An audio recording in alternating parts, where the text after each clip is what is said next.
Buenos días, nosotros somos el grupo número 1 para el proyecto de estadística descriptiva 1. La encuesta de micronegocios en enfoque e identificación es nuestro proyecto. Nosotros estamos conformados por Laura Juliana Rodríguez Salcedo, Silvia Natalia Flores Barajas, Laura Sofía Jaimes Villamil, Natalia Valentina Mateus Delgado y Carlos Felipe Ardira Otero. Bueno, primero, para el tratamiento de datos vamos a iniciar con la importación de datos. En este paso lo que hacemos es que se importan los datos y se importan las bibliotecas. En este caso usamos las bibliotecas de Google Auth, Google Drive, Auth y Google Credentials.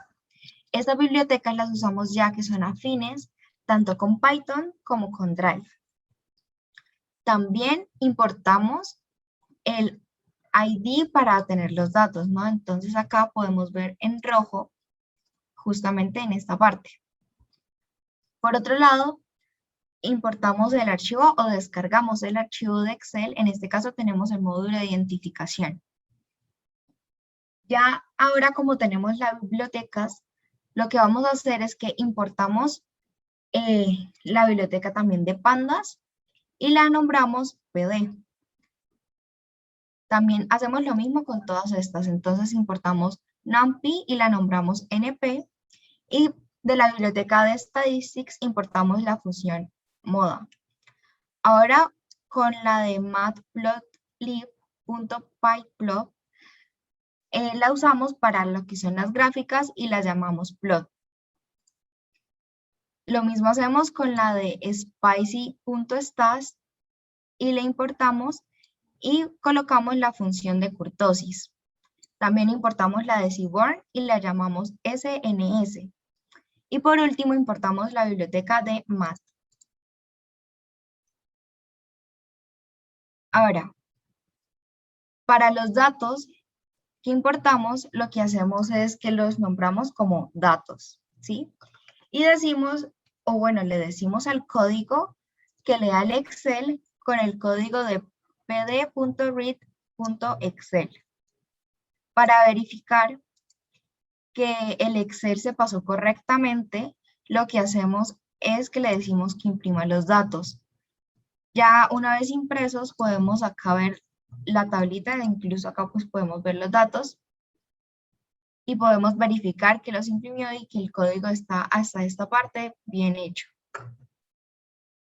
Hacemos exactamente lo mismo con el módulo de identificación, que ese es el que mostramos, y repetimos lo mismo para el módulo de emprendimiento.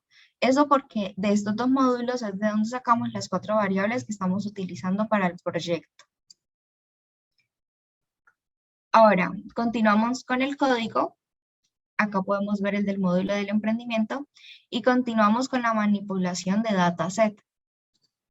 Acá usamos la función de datos.describe y podemos ver las columnas del Excel que estamos trabajando. En este caso, este es el Excel de identificación. En esta tabla podemos ver cuántos datos hay específicamente. Acá en donde dice count, también tenemos la media, la desviación estándar, el valor mínimo. Y acá tenemos los 3 cuartiles, en donde tenemos el cuartil 1, el cuartil 2 y el cuartil 3. Y por último también tenemos el valor máximo. Para esto hacemos lo mismo con el módulo o con el Excel de emprendimiento. Y podemos ver también todos los valores que describen a este Excel. Ahora vamos a encontrar la medida de tendencia central para nuestra variable. Primeramente vamos a llamar nuestra variable de todos los datos que tenemos. De los datos llamamos la columna que se llama copdetto y nuestra variable la vamos a llamar copdetto. Luego vamos a contar cuántos datos tenemos en nuestra variable y para eso utilizamos la función count y nombramos nuestra variable número copdetto. Luego le decimos al código que nos imprima hay tantos números de datos, que fue lo que encontramos ahorita. Ahora para encontrar la media, entonces llamamos nuestra variable men copdetto y utilizamos la función min. Luego de eso, le pedimos que nos redondee el valor porque normalmente nos da muchos decimales y solamente queremos ver las cifras significativas que necesitamos. Luego le pedimos al código que nos imprima o que nos diga la media de los datos es la media que encontramos anteriormente. Ahora para la mediana, llamamos nuestra variable median codedepth y nuevamente utilizamos la función median para los datos que estamos utilizando. También le pedimos que nos redondee para que los datos sean más presentables. Le decimos nuevamente al código que nos imprima la mediana de los datos es y el número que encontramos anteriormente. Ahora para la moda, llamamos nuestra variable mode codedepth y utilizamos la función mode de una de las bibliotecas que importamos anteriormente. Y le decimos encuentre la moda de nuestros datos. Luego le pedimos a el código que nos imprima o que nos diga la moda de los datos es el número que encontramos anteriormente. En las medidas de dispersión, que son varianza, desviación estándar y coeficiente de variación. En la varianza se nombró la variable var codedepth y se le aplica la función var, que es de varianza, y se redondea a 2 cifras significativas y luego se le pide al código que imprima o muestre la varianza de los datos con el cálculo del valor anterior. En la desviación estándar se utiliza la variable std codedepth y se le aplica la función std, que es de desviación estándar, y se redondea también a 2 cifras significativas. Luego se imprime la desviación estándar como el cálculo del valor anterior. En el coeficiente de variación se hizo el cálculo que consiste en dividir la desviación estándar sobre la media y se multiplica por 100. Entonces, aquí en el coeficiente de variación se nombra esta variable y se hizo el cálculo de este coeficiente que consiste en dividir la desviación estándar sobre el valor de la media por 100. Lo mismo, se redondea a 2 cifras significativas y se imprime el coeficiente de variación. Entonces, utilizamos aquí, más abajo, estas condiciones anidadas, donde se dice que si nuestra variable es menor o igual a 11, imprima o muestre que los datos son muy homogéneos. Después decimos que si nuestra variable es menor o igual a 16, imprima que los datos son homogéneos. Si nuestra variable es menor o igual a 26, imprima que los datos son heterogéneos. Y si nuestra variable es menor o igual a 100, pero pues mayor a 26, imprima que los datos son muy heterogéneos. Bueno, yo les voy a hablar sobre las medidas de posición. Lo primero que nosotros realizamos es nombrar las variables. En este caso, la nombramos decodedepth5. Después, llamamos a la función que vamos a utilizar, que en este caso es np_percentile. Y necesitamos llamar a los datos importados del Excel. Para ello mencionamos el nombre de la columna,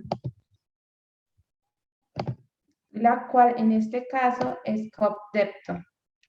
Y por último, le decimos al código el decir que se va a determinar. En este caso, pues relacionamos el número del decil con el porcentaje, es decir, como se necesita determinar el decil 5, entonces utilizamos el 50. Por eso en esta parte encontramos el 50. Por último, le pedimos al código que nos presente o nos muestre el resultado obtenido. Para ello utilizamos esta función que es print.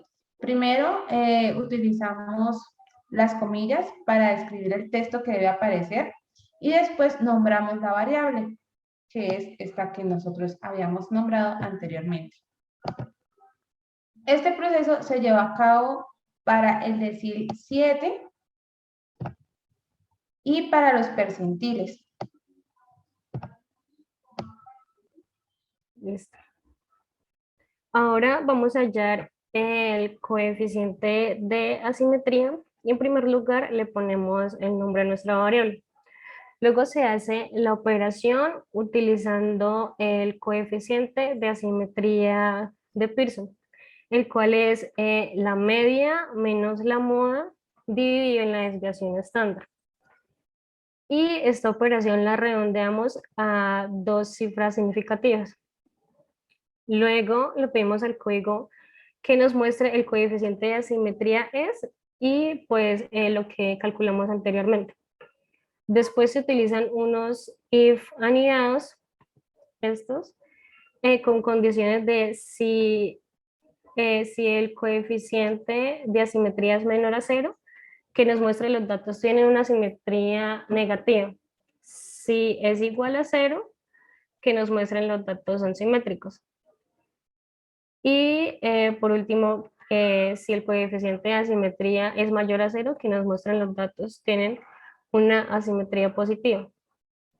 En el coeficiente de kurtosis, bueno, primero lo llamamos nuestra variable, utilizamos la función kurtosis y redondeamos también, lo redondeamos a 2 cifras significativas. Luego se pide que nos muestre el kurtosis S y lo que calculamos anteriormente. Y después se utilizan los SIF anidados con las condiciones de que si el coeficiente de kurtosis es menor a 3, nos muestra la distribución de los datos es platicúrtica. La distribución de los datos es mesocúrtica. Y por último, si es mayor a 3, que nos muestra la distribución de los datos es leptocúrtica. Bueno, ahora para la tabla de frecuencias, lo que hacemos es que usamos la función sorted. Esa función la utilizamos para ordenar los datos de menor a mayor. Y eso lo llamamos data. Ahora con el data frame, lo que hacemos es que contendrá las clases únicamente. Y sacamos los datos únicos de la data, que es la que acabamos de ordenar, con la función que creamos en el data frame, que también contendrá también las clases. Ahora para la tabla de frecuencia absoluta. Ahí usamos el código que podemos ver acá, porque obtenemos las frecuencias absolutas de cada clase. Entonces acá usamos el código de pd.crosstab. Ahora creamos una lista con los valores de las frecuencias, la cual es la de data phi.values, y agregamos la columna al data frame. Esa columna la tenemos ahí como la de las frecuencias, y ahora lo que agregamos es otra columna con las frecuencias relativas. Para eso también tenemos esta multiplicación de la frecuencia relativa, de la frecuencia absoluta, perdón. Y después agregamos otra columna con las frecuencias relativas. Y al final, la parte que dice DAT, acá, se le agrega para poder mostrar la tabla. Entonces, acá bajamos y podemos ver la tabla, podemos ver que esta es una tabla que es una variable con datos discretos, por lo cual podemos ver que no tiene ningún intervalo en la tabla, y podemos ver las columnas con lo que sacamos en el código. Sí. Bueno, para el histograma llamamos la biblioteca scenes y utilizamos la función thisPlot. Utilizamos los datos que hemos estado utilizando durante todo este tiempo y le damos color a nuestra gráfica. Luego le ponemos la etiqueta al eje Y, que va a ser frecuencia. Al eje X no le ponemos una etiqueta y le pones el título a la gráfica, que se llama histograma de departamentos. Y aquí podemos ver la gráfica. Luego realizamos el diagrama de caja y bigotes y luego en la librería plot utilizamos la función boxplot y la variable copDepto. Luego se le pone el título departamento y en esa parte en donde nos pide etiquetar los ejes X y Y, no le ponemos nada y listo, solamente le pedimos que nos muestre la gráfica y ya. Diagrama de barras. Primero creamos los intervalos, para eso utilizamos la función de range y le pedimos que nos determine el valor mínimo y el valor máximo y que al valor máximo le sume 2. Entonces les mencionamos o le pedimos que llame a la variable copDepto. Después utilizamos la librería plot, la cual me permite graficar. Y le mencionamos primero la variable que queremos graficar. Después le pedimos que nos presente en la gráfica los intervalos que fueron creados. De igual modo, le damos color a la gráfica. En esta parte utilizamos son los códigos de colores. Y por último, le mencionamos el ancho que debe tener cada barra. Después utilizamos otra de la librería plot, pero en este caso vamos a nombrar la gráfica. Por eso utilizamos title. Y le pedimos que aparezca departamento. Del mismo modo, le pedimos que nos nombre los ejes X y Y. Por eso utilizamos estas dos funciones de acá. Polígono de frecuencias. En este caso, vamos a utilizar la librería Seaborn, que es esta que aparece acá. Y de esta librería vamos a utilizar la función quedeplot, la cual permite graficar los diagramas de densidad. Para la gráfica le mencionamos que debe utilizar la variable copDepto, por eso es data, y le pedimos que la gráfica o el diagrama tenga sombras, por eso esta función. De igual modo le nombramos el color, teniendo en cuenta pues lo que les mencioné hace un momento, los códigos de los colores. Le pedimos al código que nos la presente y aparece esta gráfica. Este proceso lo realizamos para las 4 variables que nosotros utilizamos en nuestro proyecto. Muchas gracias.